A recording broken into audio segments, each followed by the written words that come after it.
Hi class, here's a lecture on archives and archiving for Module 3.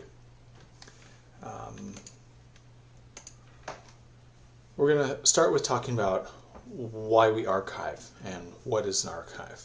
Archiving is done for a number of reasons, things like preservation. So we've made a recording, that's part of that process of language documentation. We're making a recording, annotating it. Then what do we do with it next? We don't want that to just disappear. We've done all this hard work and maybe there are not that many speakers of a language anymore. And so let's make sure that gets preserved. Are we going to store it away in a file drawer? Are we going to lock it away in a vault?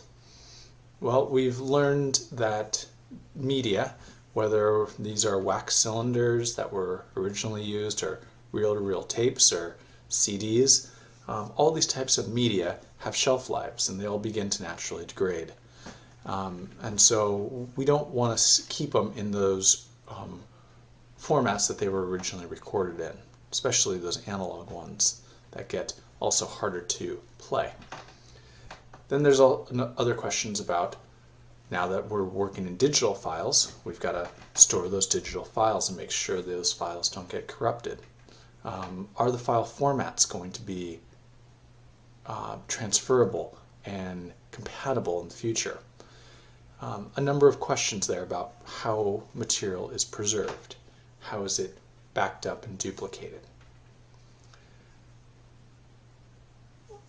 The archiving of materials may allow research, whether that's within a language community about their own language and pursuing their own research agendas, or from outside researchers wanting to work on a language or draw connections between them. Dissemination for various purposes. Who should have access to these recordings and why? Those are the questions we consider with dissemination. Legal claims. Are materials in an archive going to be called upon as evidence in a legal claim? We find that language is one of those salient aspects of culture. And when communities are asked to prove who they are, who they have been, and who they will be in the future in terms of their cultural identity, language is one of those things we will rely upon. If something resides in an archive, that may be a form of evidence that could be used in court. And it's possible that things that get put into an archive have more legal weight and are easier to for a court to understand and utilize than if they are still in the oral tradition and haven't been written down or recorded. So there's some interesting questions about the role of the oral tradition and oral history as evidence in court. Codification. So the archives and the process of documentation codify language, and they begin to standardize or at least make official certain versions of speech. Speech is kind of ephemeral. It's hard to contain. It's hard to place boundaries on, and it's hard to even think about those boundaries for some languages that are quite large and well used. For smaller languages, the process of writing down a language or recording it and then making those materials available in archive starts to possibly put up a standard of how a language is spoken and what are correct pronunciations, what are correct orthographies, what are correct ways to tell a story. All of those things that may happen in kind of nuanced ways when a language is orally used become a little bit more rigid and when we place that material in an archive, and one could argue become static. And then for reversing language shift, certainly an interest in archive materials are how can those be utilized for revitalization purposes, whether that revitalization is on the near horizon or in the unseen distant horizon. Archives are not exactly easy to define. This may come from the fact that there are lots of different types of archives. People archive all sorts of things, whether they are records from administrative governance to physical cultural objects like baskets and weaving and totem poles, to recordings and written documentation about a language. And so in one definition, an archive is a repository created and maintained by an institution. This might be a university, the Smithsonian, a large foundation, who has a demonstrated commitment to permanence and the long-term preservation of archive resources. Another definition, the archive is not a repository of historical records and sources, but a dynamic, incomplete, and fiercely disputed site of knowledge production that carries profound implications for how we write history and approach and understand the past. It is both a mode of articulation and form of governance. So that's really drawing some of those connections that we may think about from articles like the Viatorian Ushinga, where we're seeing language being a salient aspect of culture and language being one way that communities prove their ability to affirm their sovereignty, their self-determination, their access to rights, resource, and territory. And so it is a mode of articulation, a form of governance that occurs in the archive and how materials are stored and accessed. And then we have Derrida, who has a famous article and book called Archive Fever, where he states, "Today, nothing is less reliable, nothing is less clear than the word archive." So that gets to some of the confusion that people have about what is the role of archiving. And I think that confusion comes from both a lack of consensus in the academic community about what is the role of archiving, what they do, and how they are utilized, and also from language origin communities, a lack of consensus and understanding about what is the role of the archive in preserving their languages and their culture and preserving their capacity for self-determination. So it's a complex arena. Where might we archive if that's what is chosen to do? There are private collections that may have their own archiving capacity. Institutional archives, community-based archives, and participatory archives. Those are several that I'll be talking about a little bit more. What happens in the archive? Well, we're preserving the data and the file compatibility. We are setting access permissions. Who can access this material and why? Is this a private file?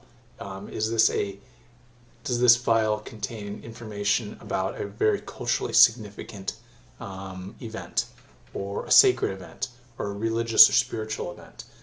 Okay, if that's the case, does this have do we have sufficient ability to protect that information so that the intellectual property of those people who made the recording is preserved? Archiving can enable research, allow language reconstruction, codifies those oral traditions. It can create static representations of speech, and it may have the capacity to affirm, and erode capacity for self-determination. I'll talk about that last a little bit more throughout this talk, but if we're thinking about an archive as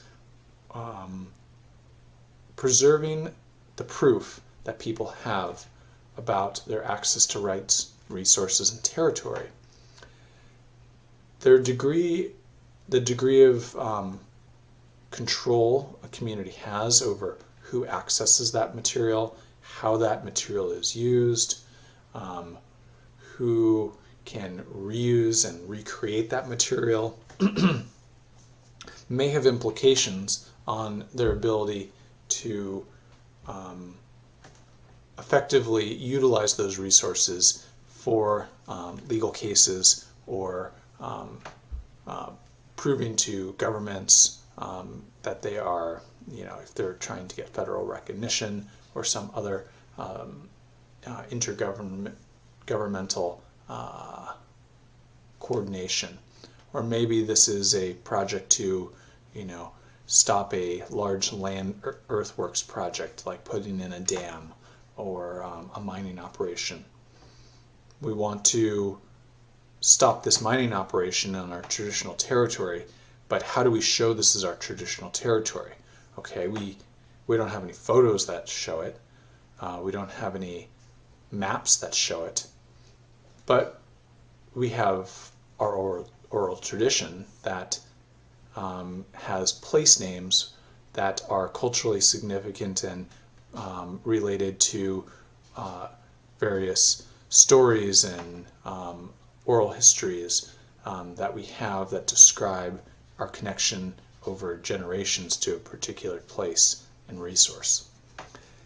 Does that then give us a different ability to object to a type of development that we see is not in our interests?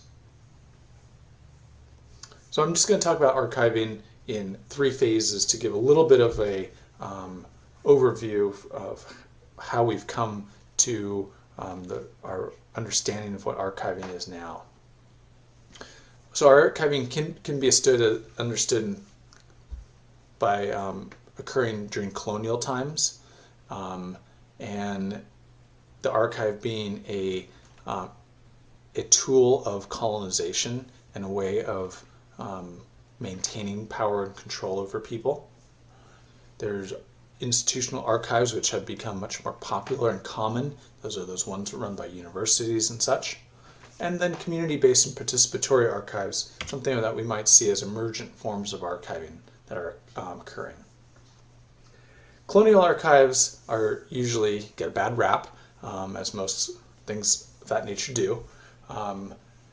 People like Richards describes what he calls the fantasy of the imperial archive, where in particular the British Empire utilized archives for extensive amounts of counting people, keeping track of them, keeping track of what was produced in regions, who lived places, where they traveled, how many people were a part of this particular cultural group. Data and data and data. And he thinks of that as the fantasy of what the Imperial Archive could do, using all of that data to subjugate people and to control them. If one could count people and quantify them, they became easier to control and own, both the people and the resources those colonial powers were looking for. And so Ballantyne describes the archive as an important site of power, a dense but uneven body of knowledge, scarred by the struggles and violence of the colonial past. And I think that legacy of colonial archiving still has a lot of relevance for many language communities. They will still recognize this process of archiving has involved a taking. So material has been taken from us, whether those were physical objects or those are our linguistic intellectual property. They've been taken and stored away in some place that the dominant culture controls.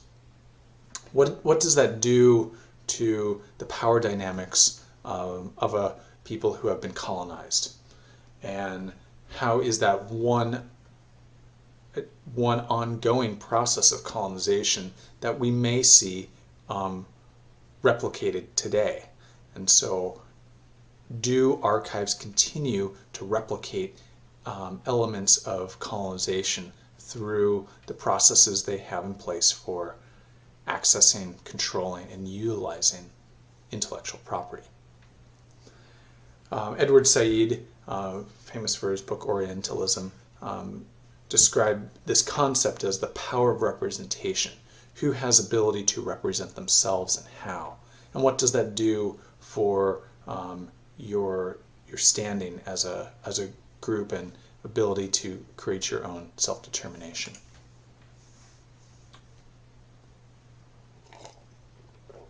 Institutional archives. Again, another definition of what these institutional archives do.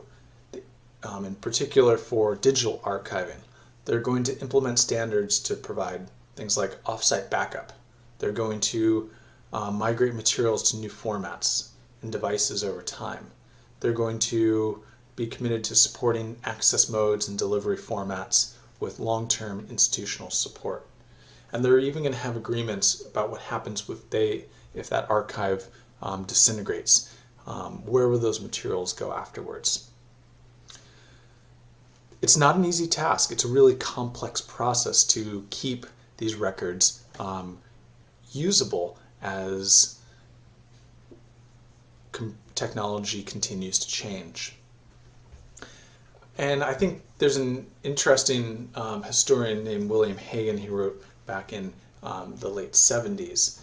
He was looking at what is the role of institutional archives, and he wrote an article called Archive Captive, where he was kind of sounding the alarm for Native American communities in the United States about the dangers that he saw of lack of control of the resources in archives, and what the inability to control those resources could the consequences.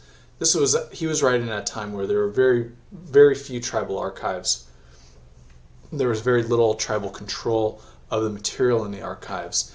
The Smithsonian and universities really had all the control of these resources. And this was pre-internet, so there wasn't really open sharing and utilization. So for him, he says, for the Native American, this is more than some intellectual game. What's at stake for the Indian is his historical identity. And he goes on to state that the very existence of tribes is at stake, and the validity of their claims to millions of acres of land, compensation for injustices with federal and state governments. A very strong statement about how tribal communities need to be taking a stronger approach to controlling their own intellectual property, because that property and the knowledge within those resources has direct consequences for continuity of tribal existence and claims to land, rights, resource, and territory. That thing I keep getting back to. This early call really did create change. There have been many more tribal archives that have come about since. But some of these same questions persist. What do we do about access, ownership, and dissemination of materials?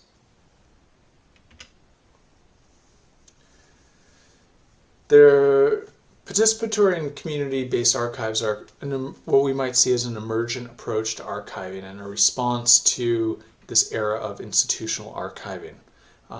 They are both looking at how can language communities have greater control of the decision-making about the use of those products of documentation in an archive setting. So one definition of participatory archiving is increasing local awareness of and access to the recordings in their collection, protecting the fragile contents, and respecting traditional modes of transmission. I'm sorry, this first one is about community-based archiving. These are some aspects of community-based archiving where we're increasing local awareness of an access to a recording. So community archives are usually small, located within a language community. They are going to be put in place because communities are looking to have greater capacity to support their own self-determination, control the products of documentation locally, and make sure that the people in their community are the ones who are able to access it. All those things may not be occurring in an institutional archive. Now, community-based archives have their challenges. They usually have very minimal funding, staffing challenges, and are not always able to take on complex technological infrastructure that's needed to really develop complex access and use or dissemination abilities. And so in my research, I find that these community-based archives don't really have much internet access to their collections and operate on a much more limited basis, but certainly do important work. Participatory archives are another concept that's kind of related, and this is how can archives allow people to participate in the design and decision making of what is archived and how it's presented. So you might think of Wikipedia. Wikipedia is a really famous and enormous example of participatory knowledge mobilization. So we've seen, millions of pages of material come together in this kind of, unique peer-reviewed process where material is put up into Wikipedia and reviewed and then changed and rechanged. And it's highly participatory in terms of how the content is created. It's all created by individual users. And so that principle can be applied to archiving as well, except with maybe more controls over how the content is presented, accessed, and disseminated.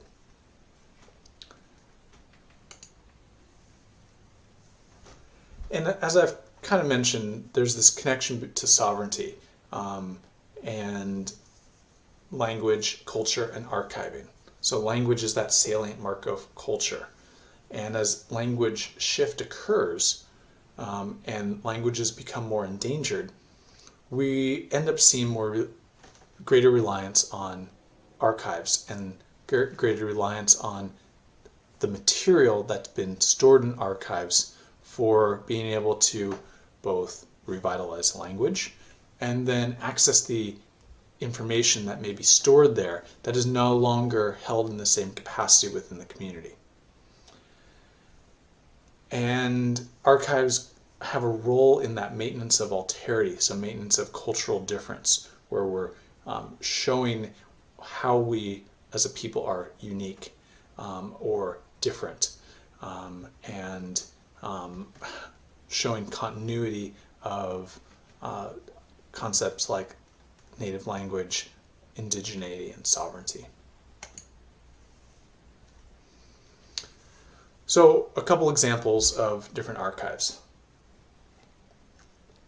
Here are three of the largest endangered language archives in the world. The first is DOBASE. This is one that's supported by the Volkswagen Foundation based in Germany. It is the largest. They have a massive website that's extremely difficult to navigate around and utilize, but is a really prominent example of institutional language archiving. ELAR, the Endangered Language Archive, based in England at the School of Oriental Studies, is another really interesting example of archiving. Another very large one. Both DOBASE and ELAR have funded documentation programs where they give out grant money to researchers to go and document endangered languages, and then that documentation is required to then be put in the archive. So that's one way that they grow capacity in their archive and with the ELAR archive, about 90% of the materials are from funded documentation projects.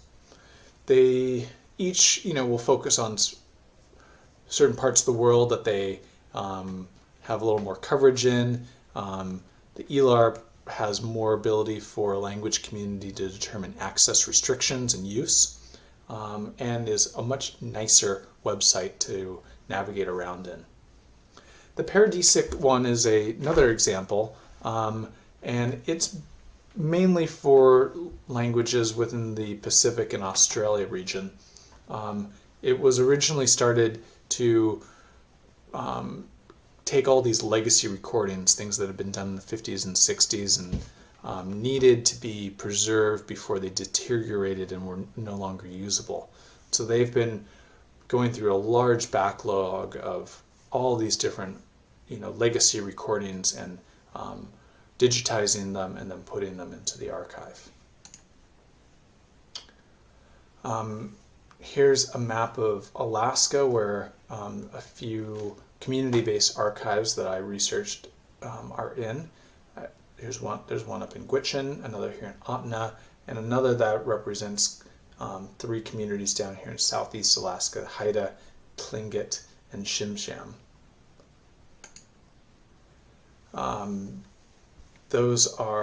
Here are 3 examples of community-based archives, and each of these, for reasons that we've already talked about, wanted greater control of the materials that they have in their that exist in archives, and they were able to work with a regional archive in Alaska to get copies of any relevant materials for their languages so that they were able to hold those locally.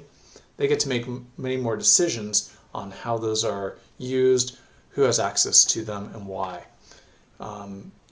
All of these groups had a lot of interest in educational dissemination and revitalization, but I think one of the limitations is the size and funding of these archives. It doesn't always make those things as easy as we would hope.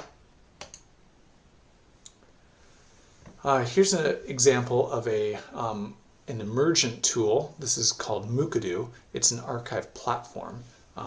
So just like any computer runs on a software platform like Windows or Apple OS, archives also run on software. And Mookadu is a newly developed software to run an archive that is designed for native communities. It's not specifically designed for language. It's really designed for print media like photos, maps, and documents. But it has capacity for use of language, and it's open source, which makes it highly modifiable, and anyone could download their source code and then rework this into something they saw as really fitting their needs precisely. They also have a hosted service that is useful. And I'll just finish with one of the quotes that came out of my research with community-based archives in Alaska. I asked people about the connection they saw between archives, language, and sovereignty. And this one person I worked with said, to him, the digital archive is meaningless. It might as well be stored in the hollow of a tree for all he cares. Unless, this is the important part, unless the materials in that archive enable real conversations and interactions between actual people in the language. I think it's a great vision for what archiving can do. It can make those connections between people in the language and make these products of documentation relevant in daily life. That's certainly not what all archives do, but understanding kind of some of the history and makeup of what archives do and why, we can start to think about reasons and ways that archives can operate differently. Thank you.